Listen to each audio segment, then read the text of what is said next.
अब जब मैं जर्मनी से वापस आ रहा था तो पापा की फाइनेंशियल कंडीशन ना थोड़ी ख़राब होने लगी। लत तो थी हाँ अयाशी की, क्योंकि तुमने बहुत करी है। अब तुम्हारा फेज़ आने वाला है, 11th-12th तुम्हारे आने वाली है, तो अब तुम्हारे को सिर्फ अपने भाइयों के साथ नहीं अपने दोस्तों के साथ भी वो करना है। कहा कि यार ये पढ़ता वढ़ता तो है नहीं, मैं पढ़ाई में बहुत बेकार ही था, अच्छा। कुछ खास नहीं होगा, ये बहुत बकवास था, अब इतनी सारी लड़कियां इर्द गिर्द घूम रही हैं, उसके बाद ही बंदा पढ़ाई में लगे तो फिर क्या मतलब क्या ही है। फ़ायदा। मैंने हाँ। अपना पहला ग्राफिक डिज़ाइनर पता है कहाँ से ढूंढा था? कहाँ से? टिंडर से। मैंने कहा charges can you know I will do for free, इससे तो और अच्छा कुछ हो ही नहीं सकता। बट मैं जर्मनी जाके ये भी देखा कि यार इंडिया में अपॉर्चुनिटीज़ नहीं है, लानी पड़ेगी। मैंने कहा बाहर जाके पढ़ना, बाहर जाके पढ़ना। अब घर वाले खुश, यार ये तो आज तक इस बंदे ने पढ़ने की बात नहीं करी हाँ। और अब ये पढ़ने की बात कर रहा है। उनको लेना देना ही नहीं कि इसको बाहर जाने का है, इसको पढ़ने की बात कर रहा है, तो वो बड़े खुश हो गए। तो मैं किताबें पढ़ नहीं पाता, मैं रीडिंग में भी अच्छा नहीं हूँ, ओके पर मैं लोगों को पढ़ पाता हूँ। French dominating, okay. मतलब यूरोपियन स्टाइल में सारी बिल्डिंग्स और सब कुछ, और वहाँ पे चर्च वगैरह। वेस्टर्न स्टाइल में उनके सारे कॉर्पोरेट और ऐसा, हाँ और वहीं पे बीच भी है, वहीं पे माउंटेन भी है। ग्रेट। और क्या चाहिए इंसान को? अयाशी के लिए, एग्जैक्टली। मस्ती के लिए। तो मैं वापस आया। अब उस टाइम पे इतने बड़े ख्वाब बहुत बड़े थे, पर इतने पता नहीं था कि कैसे होगा। तो मैं कहा यार ये तो होगा नहीं, तो बाहर ही जाके पढ़ लेते हैं। ठीक है। तो मैं बाहर चला आऊँगा, मैं यहाँ से एस्केप करूँगा, और यहाँ पे सब कुछ छूट ही रहा था क्योंकि वो फेस चल रहा था। मैंने कहा यहाँ कुछ बचा तो है नहीं मेरे लिए, राइट। तो मैं बाहर जाके पढ़ूंगा। तो मैंने जिद लगा दी 11th-12th में कि बाहर ही जाके पढ़ना है घर वालों को, और मेरे मोस्टली कजन्स जो हैं वो बाहर हैं। ठीक। तो मेरे लिए इजी भी था कि अगर मैं किसी से भी समझ के जाऊँ, रेफरेंस लेके जाऊँ, तो मैं बाहर जाके पढ़ सकता हूँ। अब जब मैं जर्मनी से वापस आ रहा था तो पापा की फाइनेंशियल कंडीशन ना थोड़ी ख़राब होने लगी। पापा का रियल एस्टेट का बिजनेस था, ओके। तो वो अच्छा चल रहा था, बट वो ख़राब होने लगा। सरकार भी बदलती है उस टाइम पे, तो वो और ख़राब होने लगता है, सब कुछ होता है। राइट। मैं वापस आता हूँ तो मेरे को पता लगता है कि अब घर की थोड़ी फाइनेंशियल कंडीशन ठीक नहीं अच्छी। उससे पहले इतनी अच्छी थी कि मैं दोस्तों को अयाशियाँ भी खुद करा रहा हूँ ओके। कि मूवी देखने चलना, चलो मैं आइल पे, पार्टीज करनी आइल पे, सब मैं करा रहा हूँ। बट अब वो एक लत तो थी हाँ अयाशी की, क्योंकि तुमने बहुत करी है। अब तुम्हारा फेज़ आने वाला है, 11th-12th तुम्हारे आने वाली है, तो अब तुम्हारे को सिर्फ अपने भाइयों के साथ नहीं अपने दोस्तों के साथ भी वो करना है। ओके। पर साथ साथ तुमने बहुत सारी चीज़ें पहले एक्सपीरियंस कर ली जिनसे तुम बोर भी हो गए कि यार इससे बेटर हो या तो ना ही हो। ठीक है। अब वो चल रहा था। उसके बाद मैंने अपना जर्मनी से वापस आके पूरा करा कि यार मेरे को जाना ही है, और उन्होंने कहा कि यार ये पढ़ता वढ़ता तो है नहीं, मैं पढ़ाई में बहुत बेकार ही था, अच्छा। कुछ खास नहीं होगा, ये बहुत बकवास था, अब इतनी सारी लड़कियां इर्द गिर्द घूम रही हैं, उसके बाद ही बंदा पढ़ाई में लगे तो फिर क्या मतलब क्या है। ही फ़ायदा। जब आपके होमवर्क वो कर देती है, जब आपकी नोटबुक वो लिख देती हैं, सही है। तो आप क्या ही करोगे। हाँ। तो आपको वो मेंटेन करना। सी अगर अभी देखो तो यही मैं अभी भी कर रहा हूँ, बस अब लड़कियां चेंज होगी, स्टाफ आ गया, स्टाफ आ गया और मैनेजमेंट स्किल्स तब भी अच्छे थे। बस गलत इंसेंटिव गलत मिल रहे थे, पर राइट मैनेजमेंट राइट। स्किल्स तब भी अच्छे थे। हाँ ग्रेट। राइट। तो बस नजरिया देखने का। पर ये रिकमेंडेड है। आपका ये पॉडकास्ट स्टाफ भी देखेगा हाँ, आपका। आई टेल यू, मैंने हाँ। अपना पहला ग्राफिक डिजाइनर पता है कहाँ से ढूंढा था? कहाँ से? टिंडर से। टिंडर से ग्राफिक डिजाइनर। हाँ, क्योंकि मेरे को पता था यार मेरे को ना अपने पास की लोकेलिटी में ही कोई बंदा चाहिए, हाँ और टिंडर में बंदी मिलेगी। हाँ तो मेरे को था कि बंदी मिले बंदा मिले, मेरे को काम से मतलब है, हाँ। पर मेरे को लोकेलिटी में चाहिए। मैं इंस्टाग्राम पे पोस्ट डालूँ, कोई झारखंड से आ रहा है, कोई कहीं से आ रहा है, मैंने कहा यार इनको रीलोकेट कराऊंगा तो फ़ायदा नहीं होगा, इनको मैं कहूँगा कि तुम वर्क फ्रॉम होम करो तो मैं कनेक्ट नहीं कर पाऊंगा। मैंने कहा यार कोई एक ऐसा तरीका चाहिए, कोई एक ऐसा तरीका चाहिए। मैंने टिंडर डाउनलोड किया, मैंने कहा यार इसमें आती है रेडियस। अच्छा। इस रेडियस में अब बस मेरे को स्वाइप करना है, उसमें ऑप्शन आते थे कि आप ना अपनी प्रेफरेंस का बंदा ढूंढ सकते हो। हाँ मैंने देखा है। तो मैंने वाह तो मैंने अपनी प्रेफरेंस डाली ठीक है। कि एंटरप्रेन्योर, एज गैप लगाया कि इतने से इतना, ठीक है। और रेडियस सेट किया 10 किलोमीटर। ओके।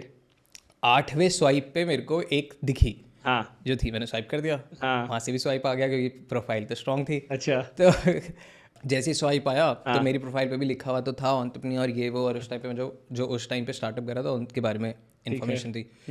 तो वहाँ से स्वाइप आया तो मैंने पहले से थोड़ी सी बातें करी, बात करनी तो आती थी लड़कियों से। ओके। तो और मैं टेंडर पे हूँ तो मेरे को उसी वे में बात करनी है, मैं सीधा तो ये नहीं लिखूंगा कि व्हाट्स कितनी सैलरी एक्सपेक्ट कर रहे हो और क्या क्या। हाँ सही बात तो मैं है। उससे बात की, थोड़ा सा उसको जाना, मैंने कहा यार सी द थिंग इज कि I am not here for hookup और anything, I am seriously looking for someone जो मेरे लिए ना मेरी को स्टार्टअप जर्नी में हेल्प कर सके। ओके। और मैंने आपकी प्रोफाइल देखी कि ऐसी है, वो भी एक्साइटेड हो गई कि यार अच्छा। डिसेंट लड़का है। हाँ मिला तो टिंडर पे है, बात। एक्सपेक्टेशन तो सब अलग है, हाँ पर एक्साइटमेंट होती है यार डिसेंट लड़का है। जी। और उसने कहा आई विल डू। मैंने कहा charges can you know I will do for free, इससे तो और अच्छा कुछ हो ही नहीं सकता। मैंने स्टार्ट किया तो काम हुआ। हाँ, बंदी भी मिली, काम भी हुआ। हाँ, वो अच्छी दोस्त है, अभी भी है, अभी भी बहुत काम आती है। अच्छा, तो वो अभी आपके साथ काम कर रही है वो?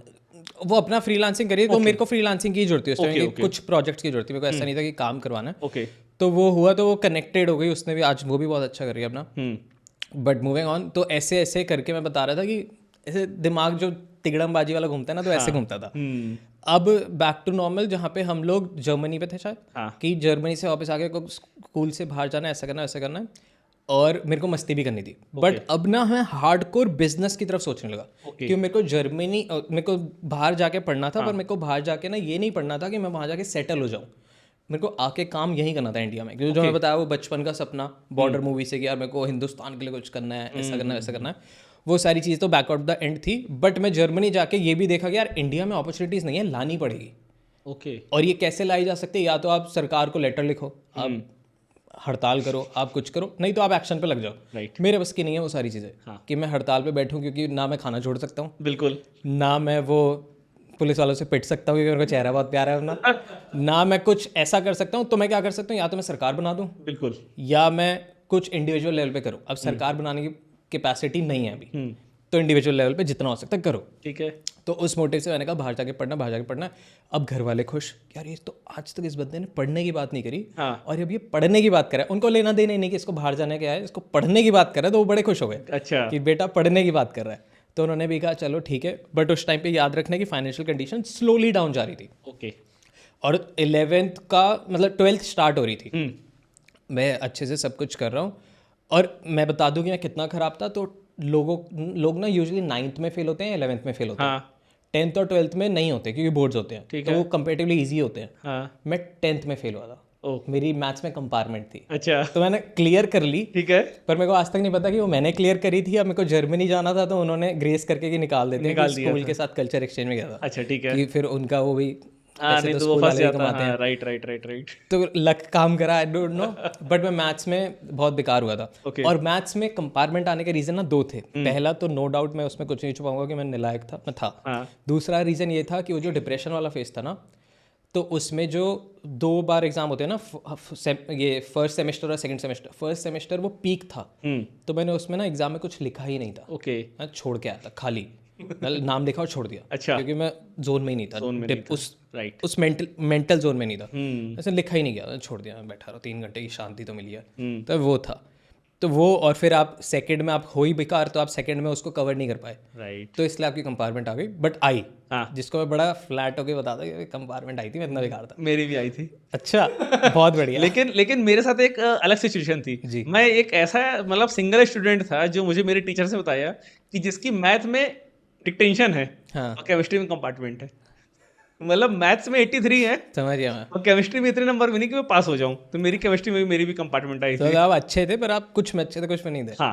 ओके, मैथ्स मेरी बहुत स्ट्रांग थी। मैं सब में ही था बेकार। अच्छा, मुझे केमिस्ट्री रटना वटना पसंद नहीं था। हाँ, आई गेस मैं ऐसा बोलता हूँ कि जब लोग किताबें पढ़ रहे होते हैं, तो मैं किताबें पढ़ नहीं पाता। मैं रीडिंग में भी अच्छा नहीं हूँ, ओके।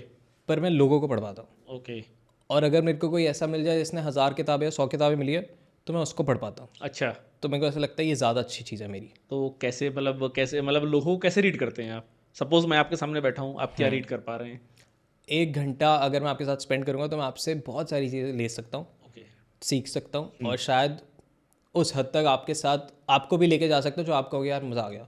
जो एक्सपीरियंस हमने पॉडकास्ट में देखा है कि हमारे साथ हुआ है, राइट। गेस्ट ने यही फीडबैक दिया कि आपके साथ बैठ के ऐसा नहीं लग रहा कि आपके साथ पहली बार बैठ रहे हैं, राइट। लग रहा है आप बहुत पुराने दोस्त हो। तो वो इसलिए आता है क्योंकि मैं लोगों को बहुत पढ़ता गया ओके। हर मोमेंट में। मूविंग ऑन, तो मेरे को बाहर जाना था, तो मैंने सब कुछ फाइनल किया, एक हार्डकोर बच्चे की तरह रिसर्च कर रहा हूँ कि मेरे को बाहर जाके पढ़ना है, ये है वो है। तो मैंने कनाडा फाइनल किया था, क्योंकि वो थोड़ा सा सस्ता था। हाँ, सस्ता था। यूके जाता तो वो महंगा पड़ता, वो सीआर तक जाता है। यूएस जाता तो वो थोड़ा डिफिकल्ट है, क्योंकि उसमें आपको पढ़ाई की बहुत आवश्यकता हो जाती है, आपको वहाँ के सारे एग्जाम्स वगैरह और वहाँ क्लियर पे करने आपको 80% इंडियन भी मिल जाएंगे कनाडा में। हाँ, और कनाडा में मेरे को इंडियंस वाला तो नहीं था, क्योंकि मैंने टोरंटो चूज़ नहीं किया था, मैंने चूज़ किया था मॉन्ट्रियल लसाल कॉलेज। ओके। ओके, वहाँ पे इंडियंस नहीं है, कम है, कम है एज कम्पेयर टू टोरंटो, वहाँ पे कम हाँ, वहाँ पे कम है। और उसमें सबसे बढ़िया ट्विस्ट ये था कि मैं गया था यूरोप, जर्मनी, ओके। और कनाडा थोड़ा वेस्टर्न है, अमेरिकन टाइप है। तो मेरे को चाहिए था, जो मॉन्ट्रियल है ना वो फ्रेंच डोमिनेटिंग था, तो वहाँ पे पूरी सिटी जो है वो बनी हुई है यूरोपियन स्टाइल में, सेंट्रल उसका है यूएस स्टाइल में, मतलब ये वेस्टर्न स्टाइल में। ओके। तो मेरे को ये दोनों कॉम्बिनेशन एक सिटी में मिल रहे थे। मैं पढ़ाई के टेंशन से तो जा ही नहीं रहा था, मैं जा रहा था कि मेरे को मस्ती भी करनी है और सीखना भी है। तो एक इकलौती सिटी मॉन्ट्रियल जो मेरी फेवरेट सिटी है, उसमें क्या क्या थे मैं प्लस बताता हूँ, जो मैंने उस टाइम पे बहुत बहुत बारीकी से रिसर्च किया था। ठीक है। French dominating, okay. मतलब यूरोपियन स्टाइल में सारी बिल्डिंग्स और सब कुछ, और वहाँ पे चर्च वगैरह। वेस्टर्न स्टाइल में उनके सारे कॉर्पोरेट और ऐसा, हाँ। और वहीं पे बीच भी है, वहीं पे माउंटेन भी है। ग्रेट। और क्या चाहिए इंसान को, अयाशी के लिए, मस्ती के लिए, काम के लिए, सब कुछ। तो मैंने वहाँ पे सब कुछ फाइनल किया, आइल्स भी दिया, सब कुछ हुआ। बट आते आते 12th पास करी, और मैं इस टाइम पे ना मैं बिजनेस स्टडीज़ के लिए जा रहा था। टारगेट ये था कि अपने दोस्तों से बात करी थी कि मैं वहाँ जाऊँगा, मैं बहुत मेहनत करूँगा, पढ़ाई भी करूँगा, मैं साइड इनकम भी जनरेट करूँगा जो आप करते हैं, और फिर मैं आपको यहाँ पे पैसा भेजा करूँगा महीने का 50,000 सेविंग करके, कुछ अयाशी कम करूँगा क्योंकि अब मैं बिजनेस की तरफ घुस रहा था। राइट। ऐसा करके करूँगा और आपको पैसे भेजूंगा, यहाँ पे तुम मोमोज की ठेला लगा देना, यहाँ पे तुम कुछ ऐसा कर देना जिससे हमारा काम बनता रहे कि मैं वापस आऊँ तो हमारे को पैसों की दिक्कत ना आए। बिल्कुल। ये करते करते फाइनेंशियल कंडीशन और डाउन जाती गई। अच्छा, फैमिली की। हाँ, जिस दिन वो पॉइंट आया जब मैंने जाना था तो पता लगा कि फ़ीस के लिए ना दिक्कत होगी थोड़ी। मतलब फीस का पैसा भी घर पे नहीं है। हाँ, बट ऐसा नहीं था कि बहुत ही बुरी हालत थी, बट ऐसे थी कि मैं जाऊँगा तो थोड़ा मुश्किल होएगा, मुश्किल हो जाएगा। नामुमकिन नहीं था। राइट। इधर उधर जुगाड़ करके कुछ भी करके, पापा भी बिजनेसमैन है, तो कुछ ना कुछ होके हो जाता, स्मूथली हो जाता। बट फिर मेरे को ना गिल्ट आ गया कि यार जाऊँ या नहीं जाऊँ। बट 1-2 साल से बहुत तपस्या कर रहा था कि जाना है। मैं नहीं, चला जाता हूँ, देखी जाएगी, वहाँ से कमाऊंगा, सपोर्ट कर दूंगा फैमिली को, ऐसा करूंगा वैसा करूंगा। बहुत बहुत लॉजिक लगा दिए।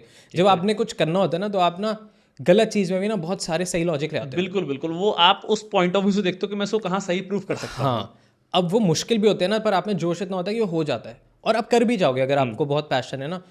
पर इसमें क्या हुआ कि एक फेज़ आता है लाइफ का जहाँ पे मेरे को, अब मैं आपको बताया जर्मनी से आते ही मैं सिर्फ बाहर का सोच रहा था, तो मेरे को इंडियन एजुकेशन के बारे में कुछ नहीं पता था। मेरे को नहीं पता था MBA क्या होती है, BBA क्या होती है, कुछ नहीं आइडिया। कुछ भी नहीं आइडिया। हाँ, मास्टर्स और ग्रेजुएशन का भी नहीं फ़र्क पता था। अच्छा। क्योंकि मेरे को वहाँ के मॉडल्स पता थे कि आपको ये करना है, आपको ये करना है, डिप्लोमा करना है, कैसे करना है। तो मेरे को कनाडा का पूरा एजुकेशन सिस्टम पता था, इंडिया का ज़ीरो नॉलेज, ओके। क्योंकि करना ही नहीं था यहाँ। अब गैप आता है, अब मेरे को था कि यार बोर्ड एग्जाम खत्म होंगे, ह्यूमैनिटी स्ट्रीम थी, क्योंकि मैथ्स में था तो उन्होंने डाला ही वहाँ, और कॉमर्स वो देते नहीं, साइंस मेरे बस की नहीं, सही है। तो ह्यूमैनिटीज़ में उन्होंने मेरे को फेंक दिया गया। ओके। बट मैं बहुत खुश हूँ, अच्छा। क्योंकि ह्यूमैनिटीज़ बहुत बढ़िया चीज़ है। अच्छा। बहुत उसमें पॉलिटिकल साइंस से आपको ना बहुत रैशनल थिंकिंग आती है। हाँ। हिस्ट्री से आपको बहुत पास्ट इवेंट से ये पता लगता है कि यार आगे तुम कैसे मैनिपुलेट कर सकते हो। अगर आपको हिस्ट्री पता है और हिस्ट्री रिपीट इटसेल्फ, राइट। तो अगर आपको बहुत अच्छे से पता है तो उस हिस्ट्री रिपीट के टाइम पे ना आप अपनी सिचुएशन बहुत आराम से डिप्लोमेटिकली सुधार सकते हो।